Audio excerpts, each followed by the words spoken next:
Marcus Rodriguez had $23 in his checking account, a sleeping 6-year-old daughter in the back seat, and absolutely no idea that walking into that hospital would rewrite every chapter of his life still to come. The emergency room buzzed with controlled chaos that Tuesday evening. Marcus had only stopped by to pick up Emma's prescription refills, but the desperate voice of a nurse calling out stopped him in his tracks. "We need O-negative blood immediately. Critical patient. Life or death. Please, if anyone out there is O-negative..." Marcus's hand shot up before his brain could negotiate with his exhausted body. He'd pulled a double shift at the warehouse. His shoulders ached and Emma needed to be home in bed. But someone was dying and he had what they needed. The choice wasn't really a choice at all. "I'm O-negative," he said quietly, already rolling up his sleeve. The nurse grabbed his arm, with the intensity of someone who'd been praying for a miracle. "Bless you. Come with me, hurry." 20 minutes later, Marcus sat in a donation chair while his blood flowed through, clear tubes into a bag. The nurse, whose name tag read Patricia, kept checking her watch and muttering encouragements. "You're saving her life right now. You understand that? Whatever you had planned tonight, this is more important." Marcus glanced toward the waiting area where Emma dozed, her small frame curled under his jacket. "Just doing what anyone would do," he murmured. Patricia's laugh was sharp and sad. "You'd think so, wouldn't you? But you're the only person who stepped up tonight." He learned fragments of the story through Patricia's worried updates. Car accident, CEO of some major tech company. Blood loss catastrophic. Every minute counted. The woman's name was Victoria Chen, though that meant nothing to Marcus. He didn't run in circles where people knew tech CEOs. When the donation finished, Patricia pressed a cookie and juice box into his hands, with the fervor of someone bestowing honors. "You should know she's stable now. Because of you. The surgeons say if we'd waited even 10 more minutes..." She didn't finish the sentence. She didn't need to. Marcus nodded, scooped up Emma, and disappeared into the night like he'd done nothing more remarkable than hold a door open for a stranger. 3 weeks passed. Marcus forgot about Victoria Chen entirely, consumed by the grinding machinery of single parenthood and poverty. The warehouse manager cut everyone's hours. Emma needed new shoes. The landlord left another notice on the door, this one printed on pink paper instead of white, which seemed to indicate escalating urgency in the language of impending eviction. He was comparing the protein content of different beans at the grocery store, trying to stretch $15 across 4 days of meals, when his phone rang from an unknown number. "Mr. Rodriguez? This is Jennifer Cow. I'm the executive assistant to Victoria Chen. Do you have a moment to talk?" Marcus wedged the phone between his shoulder and ear, still reading labels. "I think you have the wrong number. You donated blood at Mercy General on the 18th. For Miss Chen. She's been trying to find you." The can of beans paused halfway to his cart. "Oh, is she okay?" "More than okay, thanks to you. She'd very much like to meet you in person to express her gratitude. Would you be available tomorrow at 2? Marcus thought about his shift, already calculating the missed wages.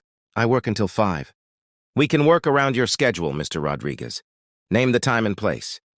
Something in her tone suggested this wasn't a request. That would simply evaporate if he declined. He gave her the address of a coffee shop near the warehouse and agreed to meet. During his lunch break, Victoria Chen looked nothing like someone who'd recently survived a catastrophic accident. She sat in the corner booth with the posture of someone accustomed to commanding rooms, though Marcus noticed how carefully she moved, the ghost of pain flickering across her features when she stood to shake his hand. "Mr. Rodriguez, Marcus, thank you for meeting me." Her grip was firm, her eyes sharper than any business edge he'd encountered. "I'll get straight to the point because I respect your time. You saved my life without hesitation, without knowing who I was, when you clearly had every reason to just walk past that nurse and go, 'Home to your daughter.'" Marcus shifted uncomfortably. "Really, it wasn't..." "Let me finish. It wasn't harsh, but it was definitive.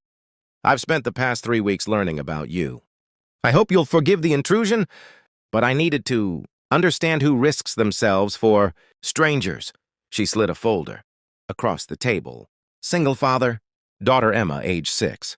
Working 2 jobs since your wife passed from cancer 18 months ago. Behind on rent. Medical debt from her treatment that you'll be paying off for the next decade. And still, when someone needed help, you showed up. Heat crept up Marcus's neck, embarrassment and something like anger mixing. You investigated me? I did. Because I wanted to be certain about what I'm about to propose. Victoria leaned forward, and Marcus saw something in her eyes he recognized from his own mirror, the look of someone who'd stared at mortality and come back changed. I don't believe in destiny. Mr. Rodriguez, I believe in choices and consequences. You chose to save a stranger's life.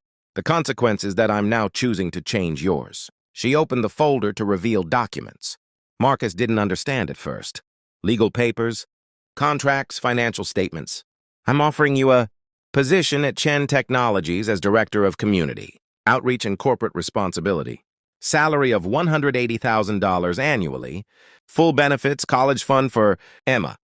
Your job would be to run our charitable initiatives and ensure the company never loses sight of the humanity you demonstrated in that hospital.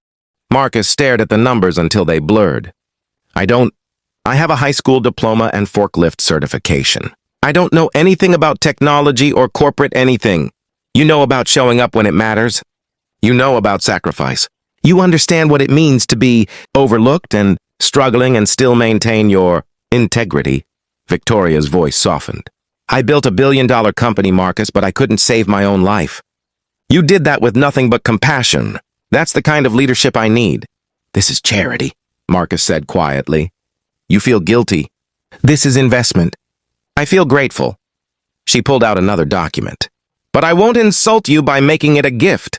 You'll work harder than you've ever worked. You'll learn things that feel impossible at first. You'll earn every single dollar.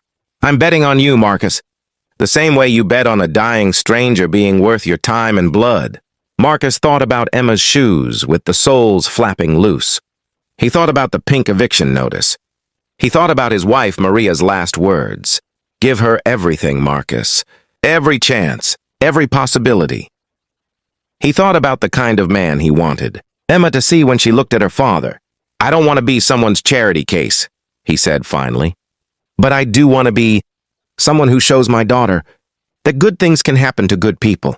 That kindness isn't weakness. Victoria smiled for the first time, and it transformed her entire face. Then we have an understanding. When can you start? 6 months later, Marcus stood in front of 200 Chen Technologies employees, presenting the quarter's charitable initiatives. Emma sat in the front row, her new shoes swinging beneath the chair, watching her father with open pride. They lived in a safe apartment now. The medical debt was cleared. Emma had a college fund that would give her choices Marcus never had. But the number that mattered most to Marcus wasn't in any bank account. It was the 17 families they'd helped that quarter. Through the company's emergency assistance program, people facing eviction, medical crises, impossible choices, people who needed someone to show up when it mattered. After the presentation, Victoria approached him with that same evaluating look from the coffee shop. You know what the most expensive part of that blood donation was? She asked. Marcus shook his head. My pride, she said simply. Learning that I'd built an empire but needed a warehouse worker to remind me what actually matters. You gave me more than blood, Marcus. You gave me perspective. Emma ran up and grabbed Marcus's hand, and Victoria knelt down to her level. Your dad's pretty special, you know that? Emma nodded seriously. He's the best dad in the whole world. He always helps people. That's because he's smart enough to know that we're all just people, Victoria said, straightening up and meeting Marcus's eyes. And the best investment we can ever make is in each other. As Marcus walked his daughter to the car, Emma chattering about the presentation and could she help next time, he thought about that nurse's voice calling out in the emergency room, how close he'd come to just walking past, how one choice, one moment of choosing humanity over convenience, had cracked open a future he'd never imagined possible. The best part wasn't the salary or the security, though those transformed everything. It was knowing that Emma was learning the same lesson.